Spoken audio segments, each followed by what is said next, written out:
Taking a deep breath.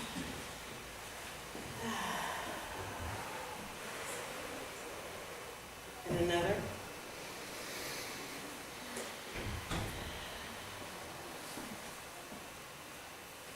And one more.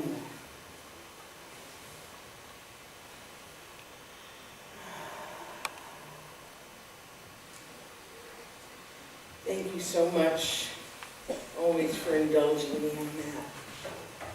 Helps me get my head where it needs to be. So if you were here last week, you noticed you remember I had a little bit of a emotional thing that happened. That's because there are times when it feels like the world is getting ready to spin off its axis. Do you agree with me? Seems like every single week there's something of great concern going on, whether it's a hurricane or a flood, or those horrific fires going on in California, or shootings or political strife. You name it. There's always seems to be something going on. As our organizational, our leader, Dr. Ken Gordon, put it, we run the risk of experiencing crisis fatigue, where we have become so inundated with bad news that we almost stop caring. Except we don't, because we are empathetic, and we are compassionate, and we are loving people who care deeply about others. So even if we become overwhelmed with what's happening in the world and all around us, we still find it within ourselves to care, and to care about people, to cry, to help, to treat, to pray, to send light, I found myself this week sending light, not fire, but light to California. Send that to people who are hurting right now, because that's what we do. So, because we are these empathetic and caring and compassionate people in a world that just seems to be filled with unsettled stuff, it is imperative that we learn to do what we need to do to take care of ourselves. In other words, as we're giving so much energy out, I know you all are, I know you are, we also need to do what's necessary to fill ourselves back up again. Are you hearing this? Yeah. Are you relating to this? Because heaven forbid, if crisis fatigue does happen and we do burn out, or we do experience that where we're just like, I just can't.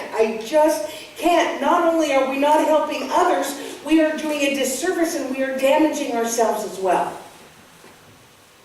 I'm reminded of that announcement that they make when you're on an airplane, right? Please ensure your own oxygen mask is secure before helping others. And I know people who are just horrified by the prospect that they would take care of themselves first before they take care of somebody else. But let's face it, if you're passed out or if you're burned out, you're not going to help anybody anyway, right? So one of the ways that we can learn to take care of ourselves in these stressful times is to learn and practice the art of serenity. We hear about serenity a lot. It's become extremely well known through the 12-step program. Who repeat, if any meeting you ever go to repeats the serenity prayer, every single meeting. God, grant me the serenity to accept the things I cannot change, the courage to change the things I can, and the wisdom to know the difference. That prayer, that sentiment has saved countless lives through the years, including my own. There's just something about being aware that when we do the serenity prayer, when we start to understand that whether we're trying to get sober or trying to get clean or just trying to be a better person, trying to stay afloat in this crazy world, there is something about knowing that we can choose serenity. Just knowing that can take a bite out of some of these difficult situations and these stressful times. Just knowing that serenity is a choice brings a sense of serenity. So, you know me. I like to look up words. I'm a wordsmith. So I looked up the word serenity. Here's some of the definitions that came up. Serene, content, composed, untroubled, unaffected by disturbance, calm, peaceful. I'm going to have you close your eyes and listen to those words again. Serene, content, composed, untroubled, unaffected by disturbance, calm, peaceful. Breathe that in. As you can see, serenity is a choice. It is a choice. It is something that we can teach ourselves to access at any time, in any way, even when it feels like the world is falling apart around us. So I had a friend when I was in ministerial school way back, and she came up with the cleverest affirmation that I use to this day. It was succinct, it was clever, and I love it. I'm going to share it with you, and that is, I remain calm in the midst of whatever. Say that with me. I remain calm in the midst of whatever. There are a couple reasons why this very simple affirmation works. As I said before, calmness and serenity can be a choice. It just as anger and upset is a choice, serenity can be a choice. So if we take an affirmation like that and we repeat it, or we say words like calm and peaceful and that type of thing, what we are doing is we are redirecting our mind to something other than the immediate upset or crisis. I got to tell you, I did this last night. I had a very upsetting phone call after I got home last evening, and I went to bed just like this. And I thought, okay, Pat, you're teaching serenity tomorrow. Perhaps it's time to practice what you preach. So I did exactly what I just took you all through. And as I lay there, and I regulated my breathing, because it was kind of like this, and I regulated my breathing, and I just began repeating those words. Serenity, calm, peace. And I fell asleep. And I woke up to my alarm this morning, which is actually pretty cool on Sunday mornings, because I'm usually so excited I get up before my alarm. So that's just to give you an idea. It really works. Because what we know, ladies and gentlemen, is what we focus on expands, right? We hear that everywhere. So the more we do it, the more we train ourselves and rewire these neural pathways to remain calm in the midst of whatever, the more natural it becomes. But I'm not saying it's easy. Don't misunderstand me. We human beings are kind of wired to freak out about things. You know what I'm talking about? You've heard of the fight or flight response, right?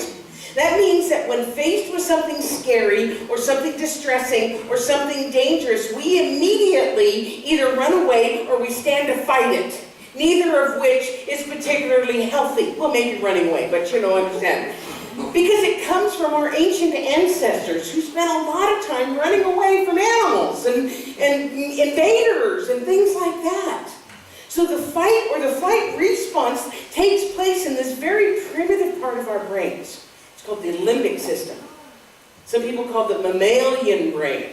But it is the emotional, it's the reactive, it's the non-discerning part of our brain that says, no, wait a minute, this doesn't make sense, it just responds like that.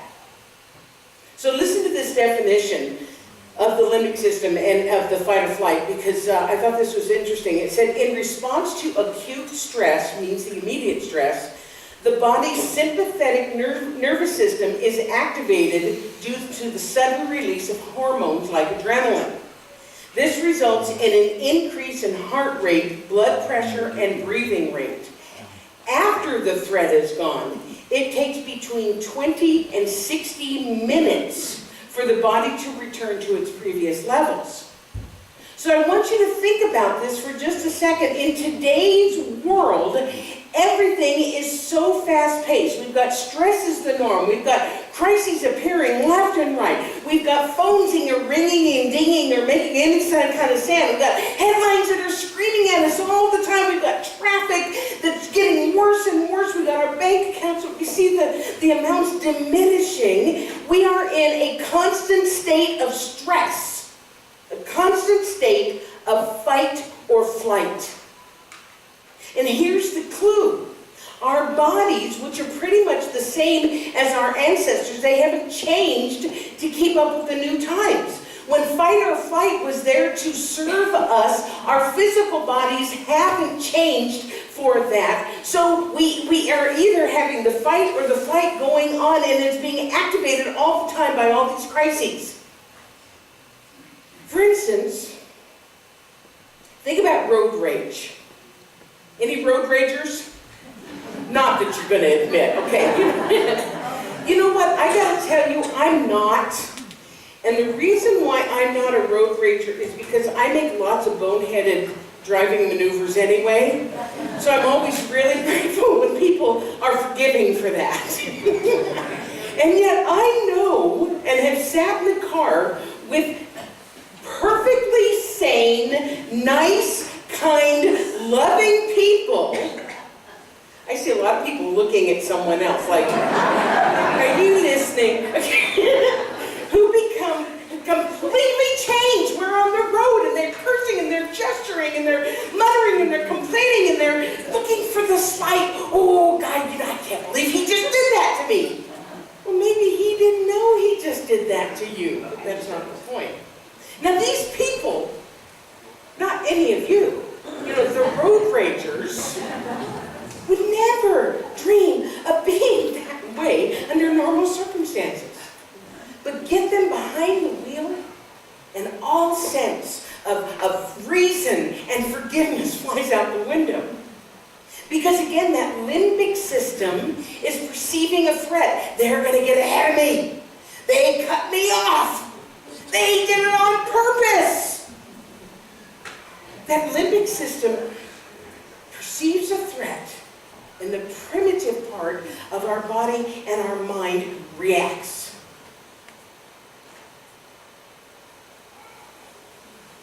So even though our body and its reactions may not have evolved in 10,000 years, we still have the limbic brain, we still have the fight or flight response. What has evolved since caveman times is our consciousness, is our awareness, is our ability to discern and to choose. We have evolved from constantly having to solve things by either fleeing or fighting or freezing. That's the new part of it, is fight, flight, or freeze. We've evolved from that. We can use these fabulously intelligent and conscious minds to choose a different response. Now we may still experience that adrenaline rush that goes to our limbic brains, or comes from our limbic brain, but we have tools now that will allow us to stop, take a breath, and choose how we're going to respond, rather than simply reacting. So I found a quote by Ernest Holmes that really speaks to this. He says, "We are individuals. To be an individual must always be to have the right of self-choice. The special attribute of self-consciousness is that which gives us the power of choice." Which means that we can train ourselves to live in a state of peace and serenity versus crisis and problems. But that doesn't mean that the problems, the chaos, the crisis doesn't happen. It just means that we don't have to, we have control over how we're going to respond to it. we can choose to remain calm in the midst of whatever. And of course, there are lots of spiritual practices that aid us in raising our consciousness to a state of serenity. It's one of the reasons why you come here, is to be reminded of the tools that you already have. As we discussed in our fabulous Foundations class on Tuesday, this Foundations class is so wonderful. Love you all. What a great set of students. Anyway, so we were learning about affirmations on this past Tuesday. We were talking about what a great practice affirmations are to rewiring the brain, to choose another way of dealing with stress. And I was reminded, and actually the name of this talk today, do you all remember back in the 90s? Was Seinfeld up here? Was Seinfeld up here? Okay. So there was an episode with Frank Costanza, who was George's father. And Frank was one of those rageaholics, right? He was always looking for the slight from other people. Everybody was out to get him. He was always mad at the world. He was always shouting and gesturing and everything else. Well, one day, somebody taught him a now famous affirmation to keep his cool during stressful situations. And I'm sure that whoever it was that taught him this affirmation imagined that Frank would go all zen and say affirmations like we do, very meaningfully, very deliberately and mindfully. Well, Frank had his own way of doing it, and I managed to find a clip on YouTube. Uh-oh. Wayne, can you maybe... Serenity now! Serenity now! Serenity now! Serenity now! Serenity now! Serenity now! Serenity now! Hochi mama! Hochi! So the new one is Hochi mama. So it's a funny clip. It's a funny clip, and it definitely shows us how not to do affirmations. But the lesson behind it is actually really cool.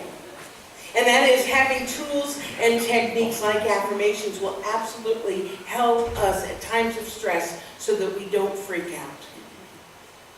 Another tool that's very widely practiced, of course, very talked about these days, and that is meditation. Because there is no doubt at all that taking a moment on a consistent basis to simply unplug from the world and to plug into spirit helps us access and maintain our serenity. Yoga does that too, because yoga focuses on the breath. So it slows down our reactivity in the brain and in the body, and invites a sense of calm that sticks with you long after the practice is done. You just have to get over the fact that you're wearing tight spandex clothing and bending over near people.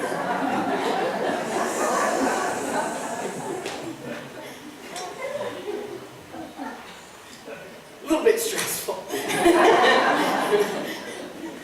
Another practice is to continually remind ourselves that we do live in a friendly, supportive, abundant universe.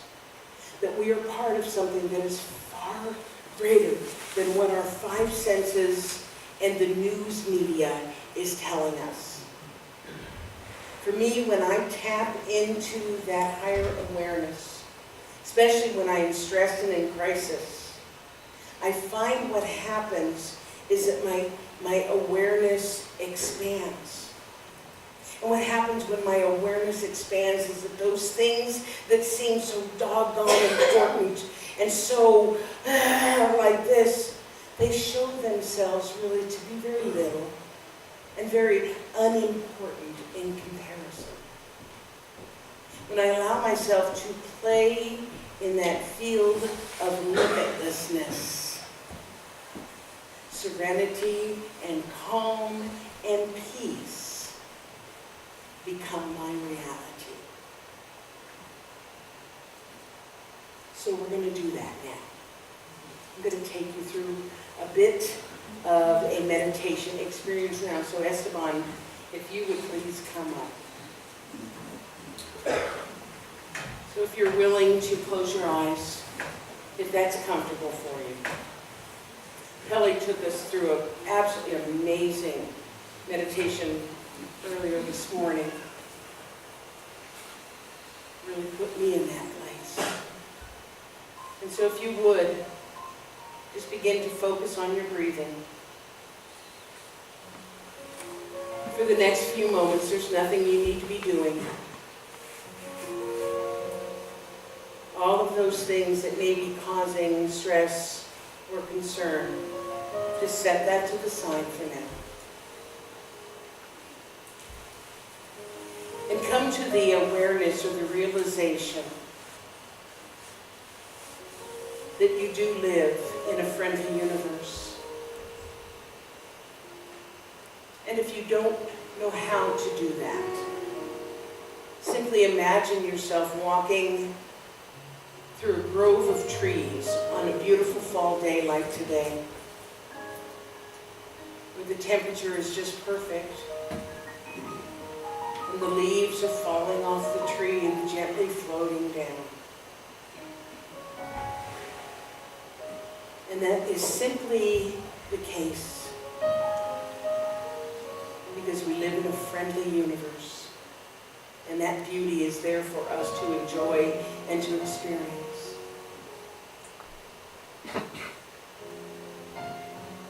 Now begin, as you are recognizing that you live in a friendly universe, and now take your mind, take your thought, take your imagination, and just allow that sense of peace and serenity that you're feeling right now just to begin to expand.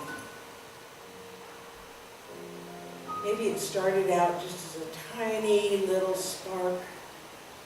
Just allow it to become more and more, and bigger and bigger. And perhaps now imagine it expanding so that it is taking up your entire chest area. And it continues to grow, it continues to be fed by this friendly energy, by this universe, and it continues to grow. So you feel your awareness now covering your entire body. You are now aware of your entire physical self. And yet you know that you are more than that. And so it continues to expand.